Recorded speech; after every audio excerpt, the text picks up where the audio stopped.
As the sun begins to dip below the horizon, casting long, amber shadows across the training grounds, I find myself contemplating the necessity of stillness. For a warrior, the end of the day is not merely the cessation of physical movement, but a vital transition for the spirit. After hours of intense combat and rigorous discipline, the adrenaline still surges through my veins like a restless river. It is easy to fall into the trap of overstimulation, letting the mind race with the echoes of clashing steel. However, I have learned that true mastery requires a deliberate evening ritual. I start by cleansing my body, not just for hygiene, but as a symbolic washing away of the day's aggression. I move slowly, focusing on the sensation of water against my skin, grounding myself in the present moment. Then I sit in silence. I do not seek to suppress my thoughts, but rather to observe them as if they were passing clouds. This period of meditation allows my nervous system to decompress. I avoid any sudden movements or loud noises, preferring the gentle rustle of bamboo leaves in the wind. Without this period of deceleration, the mind remains in a state of high alert, making deep sleep nearly impossible. We must treat our rest with the same respect we accord to our training. If we cannot master the art of winding down, we will never truly master the art of the strike. Tonight, as the stars emerge, I shall embrace the quietude, letting my breath become rhythmic and shallow, preparing my soul for the restorative slumber that follows.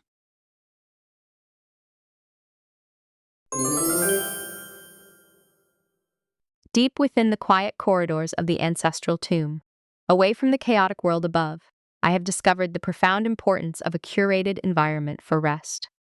It sounds paradoxical to seek relaxation in such a solemn place, but there is a certain peace found in the darkness and the cool, steady air. When I prepare for sleep, my routine is almost ceremonial. I begin by dimming the lanterns, allowing the flickering golden light to soften the sharp edges of the stone walls. I find that bright, harsh light is the enemy of tranquility. It keeps the mind tethered to the waking world. Instead, I prefer the gentle glow of jade-colored lamps which cast a soothing hue over my surroundings. I spend a few moments organizing my personal belongings, ensuring that my space is orderly. A cluttered room leads to a cluttered mind, and I cannot afford to enter the dream realm with lingering anxieties about tomorrow's tasks. I often prepare a warm infusion of dried herbs, letting the fragrant steam rise and envelop my senses. This olfactory cue signals to my brain that the period of activity has concluded. As I lie down, I focus on the texture of my silk bedding, letting the weight of the blankets provide a sense of security.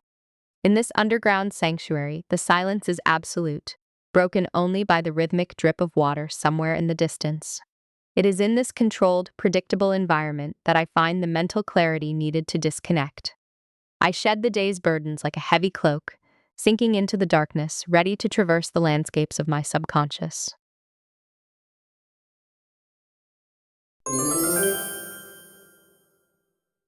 Living in a city that floats among the clouds means the nights are never truly dark.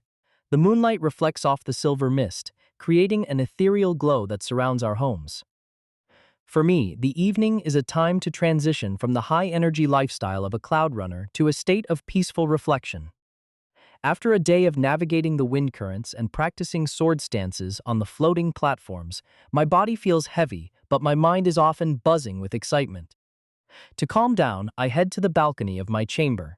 I watch the way the moonlight dances on the edges of the floating islands. This visual meditation is essential. I find that looking at the vast open sky helps put my problems into perspective. Compared to the infinity of the heavens, my daily struggles seem quite small. I practice a very slow flowing sword form, not for combat but as a form of moving meditation. Every movement is synchronized with my breathing, helping to release the tension held in my shoulders and limbs. I avoid the bright artificial lights of the city's central hubs, preferring the natural cool tones of the moonlit sky. Once my body feels light and my breathing is steady, I retreat inside. I enjoy the feeling of the cool evening breeze through my open window, which carries the scent of mountain flowers. I write a few lines in my journal, capturing my thoughts before they drift away. This habit of reflection helps me process the day's events so they don't follow me into my dreams. Finally, I tuck myself into my bed, listening to the distant, melodic chime of the wind bells, drifting off into a sleep as light and soft as the clouds themselves.